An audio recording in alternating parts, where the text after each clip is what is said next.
नमस्कार, आप देख रहे हैं टीवी7 भारत और मैं हूं आपके साथ कोमल माथुर। शुरुआत करते हैं आज की बड़ी खबरों की। भारतीय जनता पार्टी यानी बीजेपी ने देश भर में एक बड़ा जनसंपर्क अभियान शुरू करने का फैसला लिया है।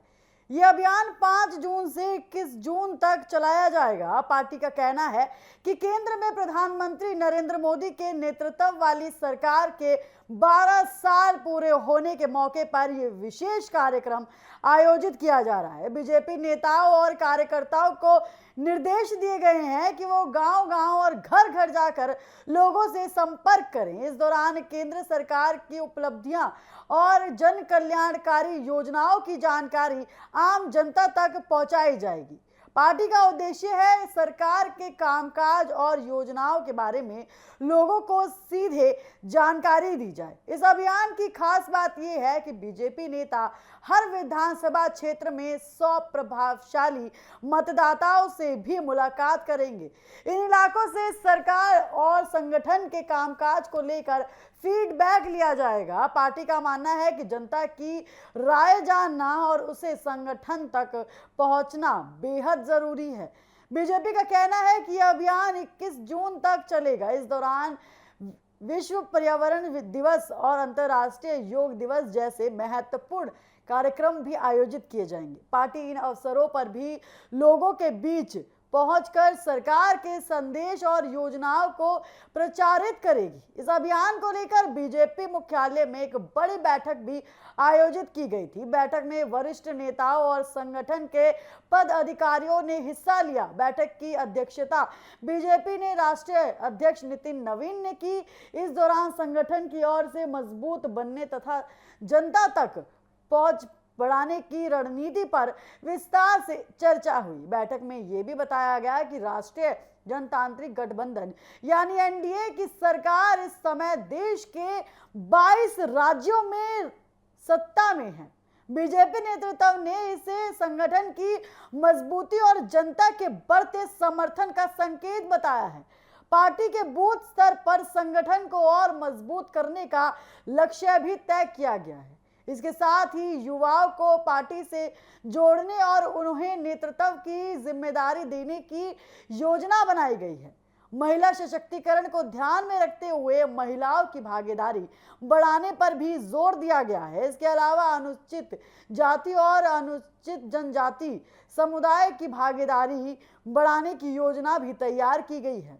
बीजेपी डॉक्टरों, इंजीनियर, वकीलों और अन्य प्रवेशिक वर्गों को भी संगठन से जोड़ने के लिए विशेष अभियान चलाने जा रही है।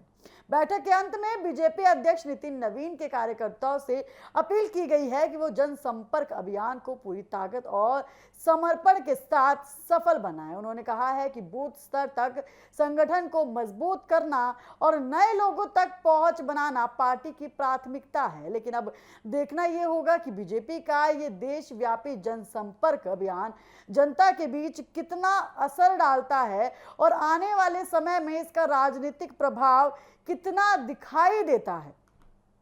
ऐसे में सवाल इस वक्त लगातार यही उठ रहा है कि जनता का जो ये फैसला है सरकार का, वो आगे कितने तरीके की जो है सवाल यहाँ पर खड़े होते हैं कि आखिर किस दिशा में ये आगे बढ़ता है। इसी के साथ बढ़ेंगे हमारी दूसरी खबर की ओर। झारखंड की राजनीति में आज भारतीय जनता पार्टी का संगठनात्मक शक्ति प्रदर्शन देखने को मिलने वाला है।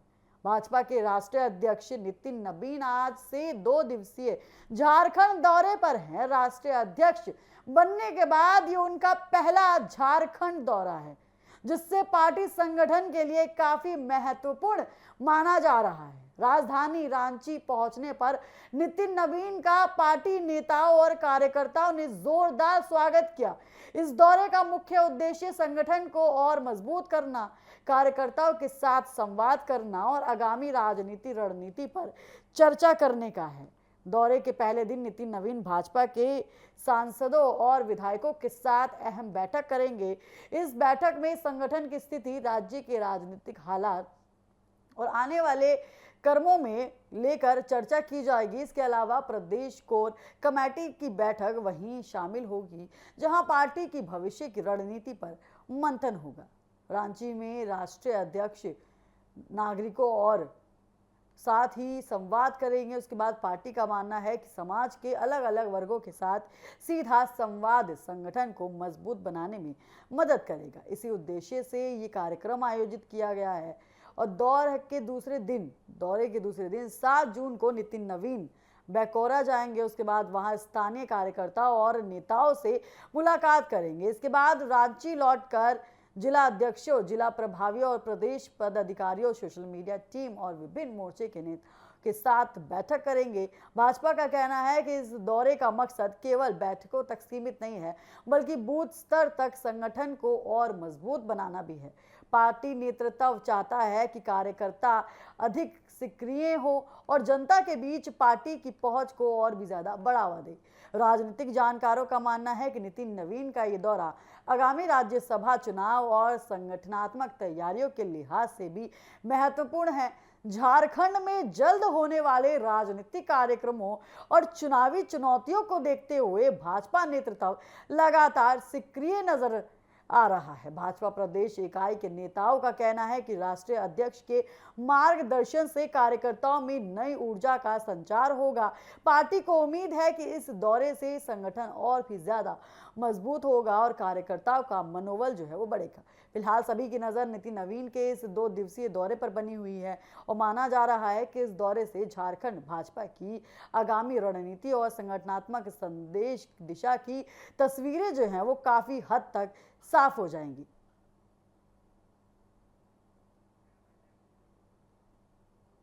इसी के साथ बढ़ेंगे हमारी तीसरी खबर की ओर। पश्चिम बंगाल की राजनीति में एक नई चर्चा ने सियासी माहौल गरमा दिया है। सवाल उठ रहा है कि क्या ममता बनर्जी लोकसभा पहुंचना चाहती हैं और क्या इसके लिए टीएमसी सांसद यूसुफ पठान ने इस्तीफा मांगा था। इन खबरों के सामने आने के बाद बंगाल की राजनीति में एक नया विवाद शुरू हो गया है। दरअसल कुछ मीडिया रिपोर्ट्स में दावा किया गया है कि टीएमसी नेतृत्व की ओर से यूसुफ पठान को बरहमपुर लोकसभा सीट छोड़ने का संदेश दिया गया था ताकि भविष्य में उस सीट पर उपचुनाव कराया जा सके, वहां से ममता बनर्जी चुनाव लड़ सके। इन खबरों के सामने आते ही राजनीतिक गलियारों में चर्चाओं का दौर तेज हो गया है। विवाद तब और बढ़ गया जब रिपोर्ट्स में पूर्व भारतीय क्रिकेटर कप्तान सौरव गांगुली का नाम भी शामिल आया। दावा किया गया है कि उन्होंने ममता बनर्जी की ओर से अब तक जो है ये संदेश पहुंचाया था, लेकिन सौरव गांगुली ने इन खबरों को पूरी तरह खारिज कर दिया है। उन्होंने साफ कहा है कि उन्होंने यूसुफ पठान से किसी भी तरह का संपर्क जो है वो नहीं किया है और ना ही इस्तीफे को लेकर कोई बात कही है। उन्होंने इन रिपोर्ट्स को गलत करार दिया है। इसके बाद खुद यूसुफ पठान भी सामने आए हैं और उन्होंने भी इन दावों को पूरी तरह खारिज कर दिया। उन्होंने कहा है कि ना तो ममता बनर्जी ने और ना ही किसी और अन्य नेता उनसे इस्तीफा देने की बात कह रहे हैं। उन्होंने इसी सभी खबरों को जो है झूठा बताया है। उसके बाद इस पूरे विवाद के बीच टीएमसी पहले से ही अतिरिक्त चुनौतियों का सामना कर रही है। पार्टी के भीतर बगावत और नेताओं की नाराजगी को लेकर लगातार खबरें सामने आ रही है। ऐसे में माहौल में यूसुफ पठान के इस्तीफे की अटकलों ने राजनीतिक तापमान और भी ज्यादा बढ़ा दिया है। राजनीतिक विश्लेषकों का मानना है कि लोकसभा में मजबूत उपस्थिति बनाए रखना टीएमसी के लिए बेहद महत्वपूर्ण है। ऐसे में किसी सांसद के इस्तीफे को लेकर उठ रही चर्चा स्वाभाविक रूप से बड़ी राजनीतिक है और हालांकि अब पार्टी की ओर से इस संबंध में कोई आधिकारिक घोषणा यहाँ पर नहीं हुई है और कहीं ना कहीं खबरों से साफ तौर पर ये दिख सकता है कि किस तरीके से बंगाल में इस वक्त जो है ममता बनर्जी की मुश्किलें जो हैं वो लगातार बढ़ती हुई नजर आ रही हैं। इसी के साथ बढ़ेंगे हमारी चौथी खबर की ओर। दिल्ली के जंतर मंतर पर हाल ही में हुए कॉकरोच जनता पार्टी के प्रदर्शन के बाद एक नई बहस शुरू हो गई है। इस बीच मुस्लिम समुदाय के बीच लोगों और धार्मिक नेताओं की ओर से युवाओं को ऐसे प्रदर्शनों से दूर रहने की सलाह दी जा रही है। सोशल मीडिया से लेकर मस्जिदों तक ये संदेश फैलाया जा रहा है कि युवा किसी भी आंदोलन में शामिल ना हो, पूरी समझदारी और सावधानी बरतें उसके बाद जानकारी के मुताबिक कई WhatsApp group, social media post और सामुदायिक मोर्चे पर मुस्लिम युवाओं को सलाह दी गई है कि वो किसी भी ऐसे प्रदर्शन में शामिल होने से पहले उसके उद्देश्य, आयोजक और संभावित परिणामों को समझे। कुछ संदेश में यह भी कहा गया है कि किसी भी विवाद या कानून व्यवस्था की स्थिति में युवाओं को परेशानी का सामना करना पड़ सकता है। रिपोर्ट्स के अनुसार शाहीन बाग इलाके की कुछ मस्जिदों में भी नमाज के बाद युवाओं को शिक्षा, करियर और सामाजिक विकास पर ध्यान देने की सलाह दी गई है। धार्मिक नेताओं ने कहा है कि समाज की तरक्की शिक्षा, आर्थिक मजबूती और सकारात्मक सामाजिक योगदान से आती है। हालांकि समुदाय के भीतर इस मुद्दे पर अलग अलग राय भी देखने को मिल रही हैं। कुछ लोगों का कहना है कि शांतिपूर्ण विरोध प्रदर्शन लोकतंत्र का हिस्सा है और हर नागरिक को अपनी बात रखने का अधिकार है। वहीं कुछ लोग मानते हैं कि किसी भी आंदोलन में शामिल होने से पहले उसके प्रभाव और जोखिम को समझना बेहद जरूरी है। दरअसल कॉकरोच जनता पार्टी पिछले कुछ समय से शिक्षा व्यवस्था, परीक्षा अनियमितताओं और युवाओं से जुड़े मुद्दों को लेकर चर्चा में है। हाल ही में जंतर मंतर पर हुए इसके प्रदर्शन में एक बड़ी संख्या में छात्र और युवा शामिल हुए थे। प्रदर्शन शांतिपूर्ण रहा और आयोजक ने भी लोगों से संयम बनाए रखने की अपील की थी। कॉकरोच जनता पार्टी के संस्थापक अभिजीत दीपके ने इस आंदोलन को युवाओं की आवाज बताया है और आंदोलन का मुख्य फोकस परीक्षा प्रणाली, भर्ती प्रक्रिया और शिक्षा व्यवस्था से जुड़े मुद्दों पर है। इस पूरे घटनाक्रम पर शाहीन बाग का नाम जो है वो कई ज़्यादा इस वक्त चर्चा में आ रहा है। करीब 6 साल पहले शाहीन बाग देश भर में एक बड़े विरोध प्रदर्शन का केंद्र बना था। अब कुछ लोग उस दौर के अनुभवों का हवाला देते हुए युवाओं को अधिक सतर्क रहने की सलाह लगातार दे रहे हैं। फिलहाल इस मुद्दे पर बहस लगातार जारी है। एक तरफ युवाओं की समस्याओं को लेकर आंदोलन हो रहे हैं तो दूसरी तरफ समुदाय के बीच कुछ लोग युवाओं से सावधानी और जिम्मेदारी के साथ फैसला लेने की अपील लगातार कर रहे हैं।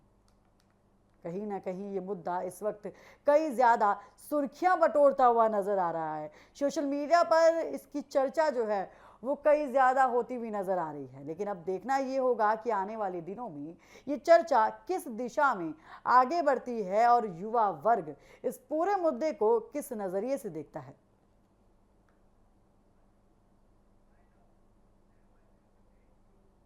फिलहाल के लिए इतना ही। जल्द फिर हाजिर होंगे। आप देखते रहिए TV7 भारत।